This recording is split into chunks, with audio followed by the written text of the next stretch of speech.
Shalom, shalom, shalom, shalom peuple de Dieu, shalom à vous tous à travers la planète, partout où vous vous trouvez.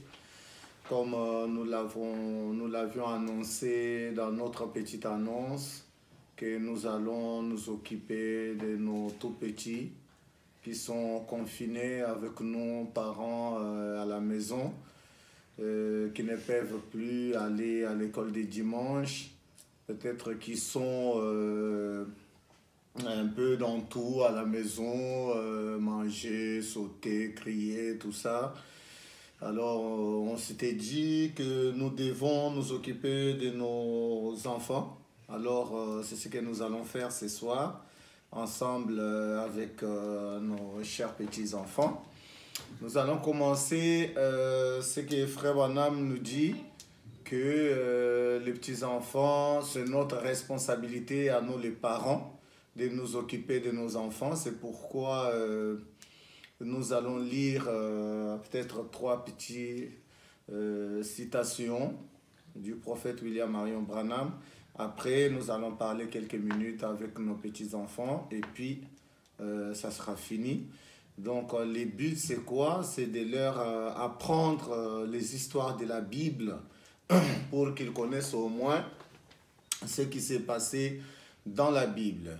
Donc, qu'ils ne soient pas ignorants, qu'ils ne restent pas ignorants, mais qu'ils sachent au moins ce qui s'est passé dans la Bible, comme ils connaissent certaines histoires aujourd'hui. Ils connaissent beaucoup plus les histoires de dessins animés, de tout ça, mais nous, en tant que chrétiens, notre responsabilité, c'est d'aider nos enfants à connaître les histoires de la Bible. C'est ça ce que nous allons faire. Donc, nous allons prendre trois petites citations, comme je le disais avant de commencer. Frère Branham dit dans la brochure « N'ayez pas peur » du 11 mars 1961, qu'il a prêché à Richmond, Virginie, aux USA.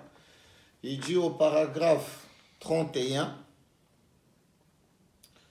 alors n'ayez pas peur, au paragraphe 31, Frère Branham dit, c'est vraiment dommage qu'aujourd'hui les mères, nos mamans, ne prennent pas leurs enfants pour leur raconter les récits bibliques. C'est difficile de trouver un pasteur qui les fait. Ne parlons pas des mères. Je pense qu'il y a 5 évangiles. Vous ne connaissez que les 4 qui sont dans la Bible. Mais il y a Matthieu, Marc, Luc, Jean et la mère. Donc Frère Branham appelle la maman comme la 5e évangile. Donc, pour dire que nous, parents, nous avons une grande responsabilité envers nos propres enfants, ces enfants que Dieu nous a donnés. Nous avons une grande responsabilité. Et il continue vers la fin du paragraphe, il dit, « Et si les mères consacraient plus de temps pour parler de Dieu à leurs enfants et prier pour eux, nous aurions moins de délinquance juvénile. » Donc, si nos mamans, si nos femmes prenaient leur temps de rester avec les enfants, leur raconter les histoires de la Bible, nous n'aurons pas toute cette délinquance que nous avons aujourd'hui. Il y a la délinquance partout. Frère Branham dit, s'il y a la délinquance juvénile, c'est parce qu'il y a la délinquance parentale. C'est des parents qui méritent d'être corrigés. Alors, Frère Branham dit dans le message, Jésus ne manque à aucun de ses rendez-vous qu'il a prêché à Tampa, Floride, le 18 avril 1964, au paragraphe 59.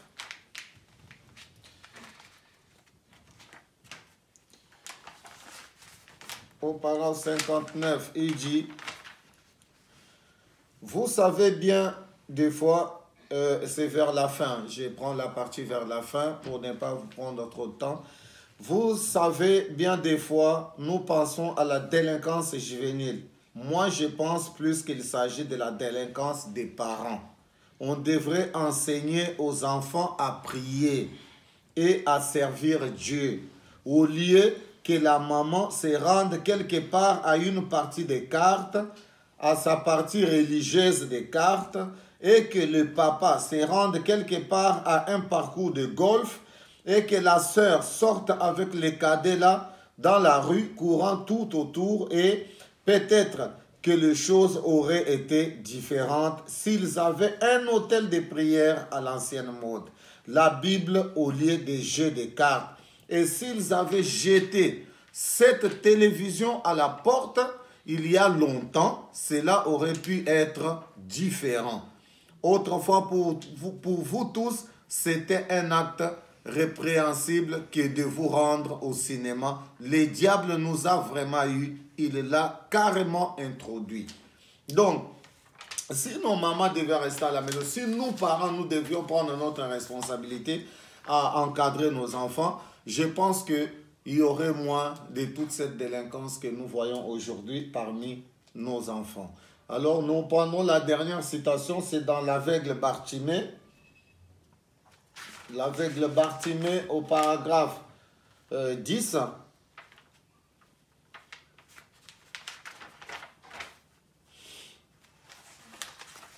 Au paragraphe 10, Frère Branham dit, nous lirons vers la fin, « Je vous assure, le souvenir d'une bonne mère chrétienne sont pour un cœur humain un trésor inoubliable.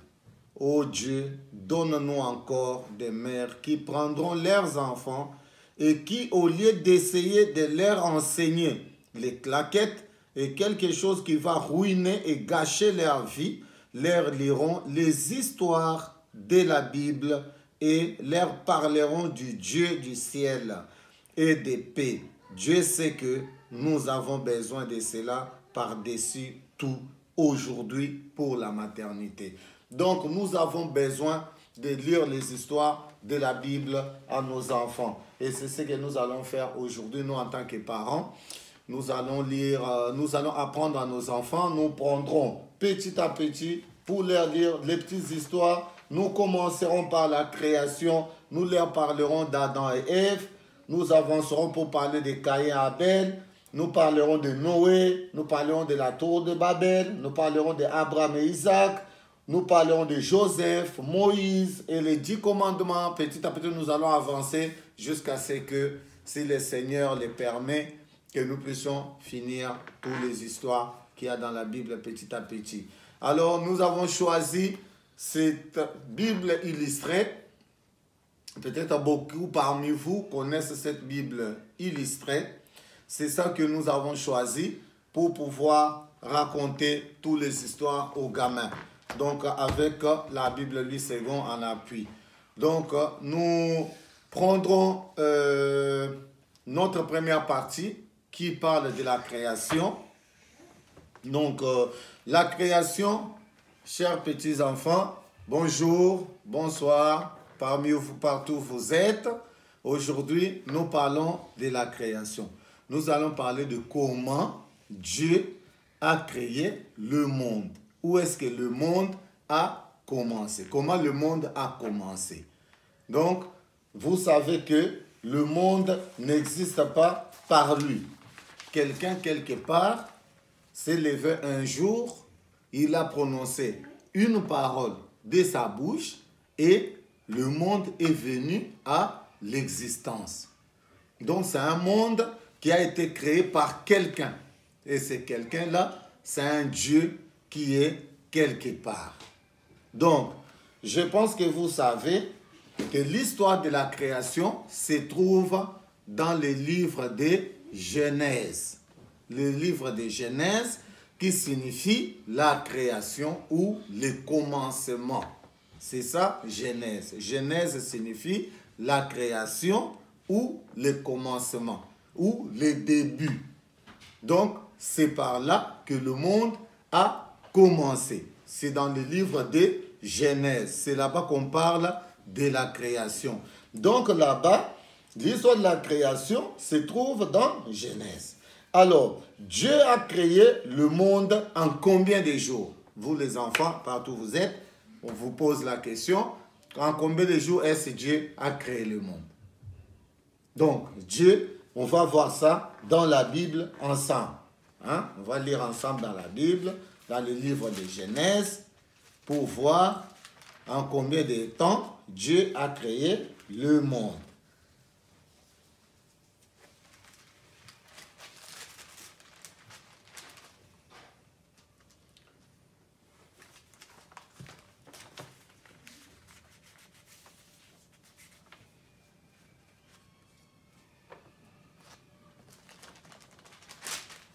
Donc, dans Genèse 2, je crois que c'est...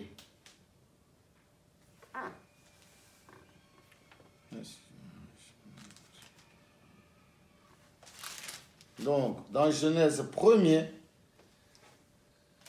on commence là, on dit « Au commencement, Dieu créa le ciel et la terre. La terre était informe et vide. Il y avait des ténèbres à la surface de l'abîme et l'Esprit de Dieu se mouvait au-dessus des eaux. » Donc, quand Dieu a créé la terre, elle était informe. Elle n'avait pas de forme. Elle était informe et vide. Il n'y avait rien sur la terre. Donc, ça c'est ce qui est dit pour la création tout au début.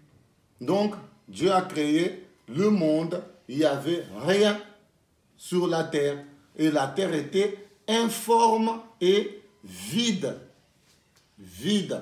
Donc, sans rien. Il n'y avait rien sur la terre. Donc, et si nous progressons là, vous allez voir maintenant, Dieu commence à créer des choses. Donc, il a d'abord créé la terre, il n'y a rien. Après, il commence à créer. Le premier jour, il crée la lumière. Donc, quand il a créé, le monde est plus ou moins comme ça. Informe et vide. Il n'y a rien. Il n'y a rien. Pas de séparation entre le ciel et la terre. C'était comme ça, informe et vide.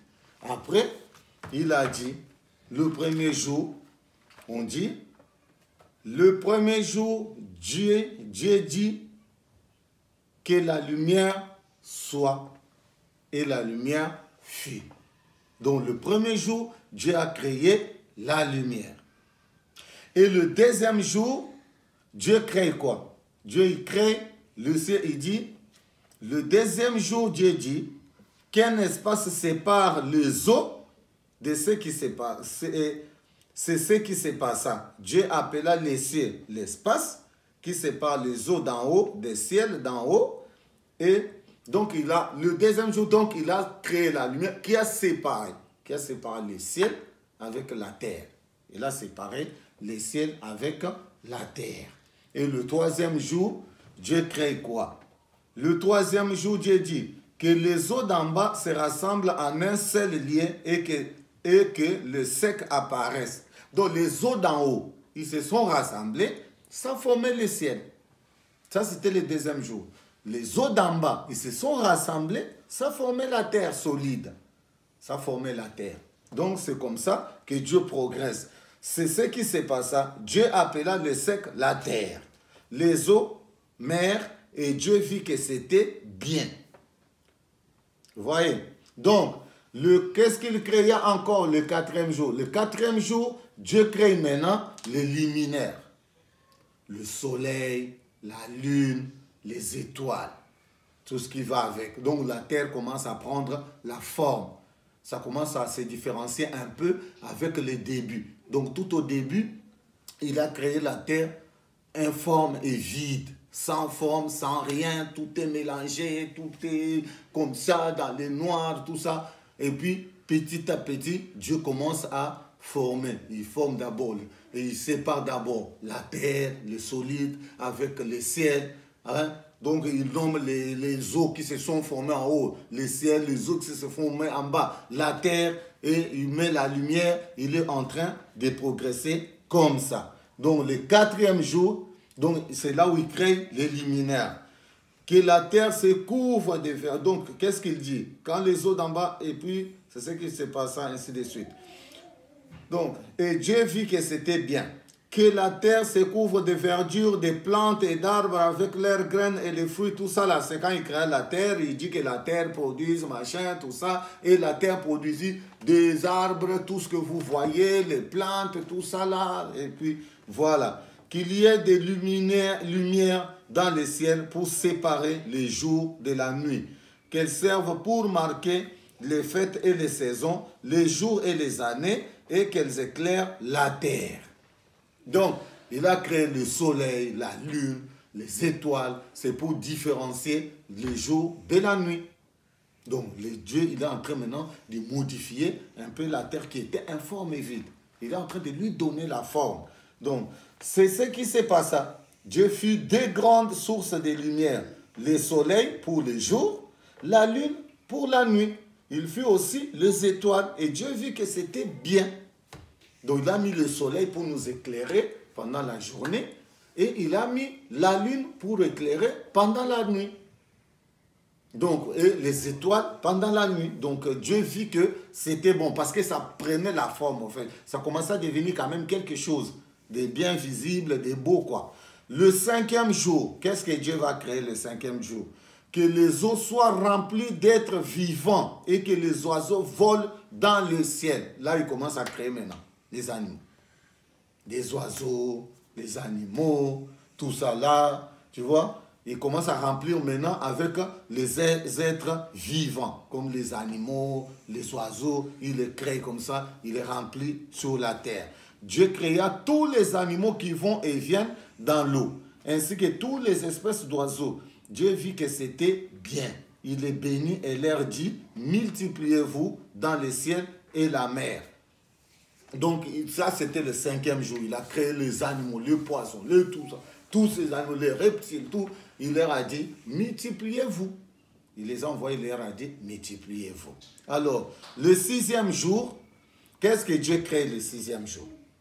Dieu dit encore que la terre produisit de nombreuses bêtes différentes, des petites et des grandes, des bêtes qui marchent, qui rampent, des bêtes sauvages et domestiques, c'est ce qui se passe. Et Dieu vit que c'était bien. Dieu dit, quand il a fini de créer tout ça, le sixième jour, Dieu dit, faisons l'homme à notre image et à notre ressemblance. C'est là où Dieu maintenant crée l'homme. Donc il a créé l'homme en dernier. Après avoir pris le monde qui était sans forme et vide, il a donné des formes, la lumière, séparé les jours de la nuit, les ciels de la terre, les animaux, les reptiles, les arbres, les fleurs, les plantes, tout ça là. À la fin, il crée maintenant un homme. L'homme qu'il va créer, tiré de la poussière de la terre, pour qu'il puisse dominer dans le jardin d'Éden qu'il a créé, sur la terre qu'il avait créée.